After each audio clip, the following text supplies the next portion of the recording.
가을의 추억 조경자. 11월의 어느 날 몹시 바람이 불고 거리의 나뭇잎들이 우수수 떨어지는 운치를 느끼면서 내 인생의 가을에 대해서도 생각해 보게 된다.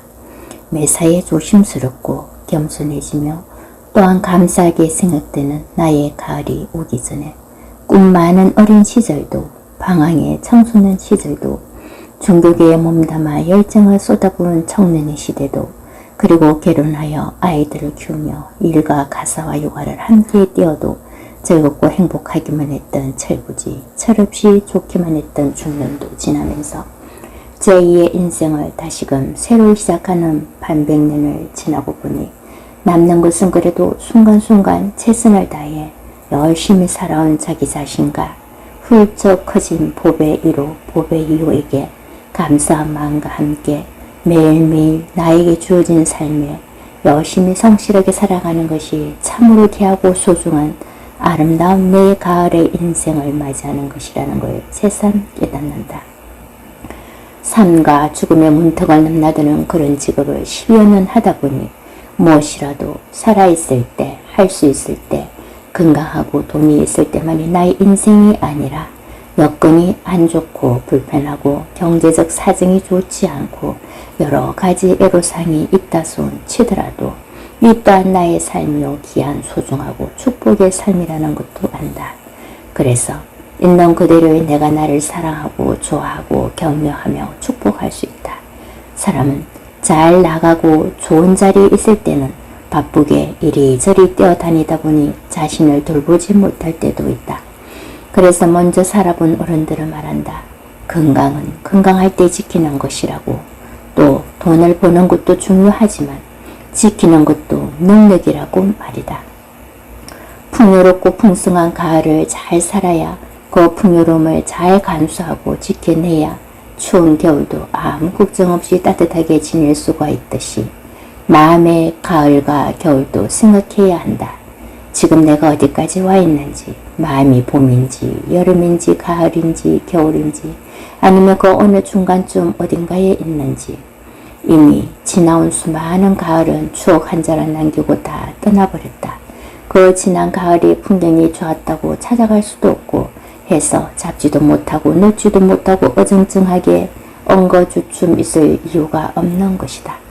아무리 아름다운 가을이었다 하더라도 놓아버리고 보내주어야 한다. 그 추억에만 잠겨있으면 그저 위안삼아 그 자리에 머물러 버리면 더 이상 나아가지를 못한다. 사기질이 있다는 것이 그래서 다양한 삶을 살아내는 아름다운 환경이, 여건이, 그리고 삶의 현장이 이 또한 추억으로 남기고 가야 하는 것이 아니던가. 그래도 가을에 추억이 있다는 것이 좋은 것은 펼쳐볼 아무런 추억이 없다면 허허 하고 웃을 일도 없지 않았을까. 그렇다면 그 많은 시간의 흐름 속에 세월이 지나고 났어야 웃을 일도 있고 그때는 울 일도 지나고 보니 그것이 나를 성숙하게 하는 하늘의 선물임을 알 수도 있다.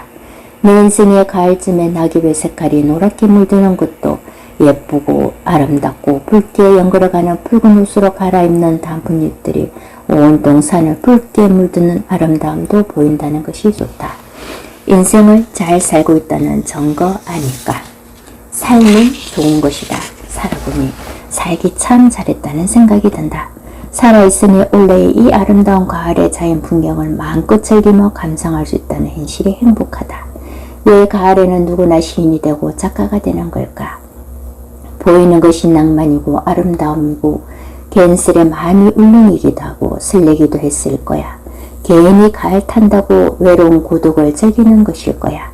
먹을거리가 풍부하고 풍성했을지도 모르지. 가을에는 어느 시인은 기도하기 좋은 계절이라고도 하고 어느 작가는 독서하기 딱 좋다고도 한다. 여행을 좋아하는 작가는 여행하기 좋은 계절이라고 한다. 그렇다면 나는 가을에는 감사하는 자신을 돌아보는 시간, 겸손해지는 시간, 묵상하며 신을 만나는 시간이 되면 어떨까 생각해 본다.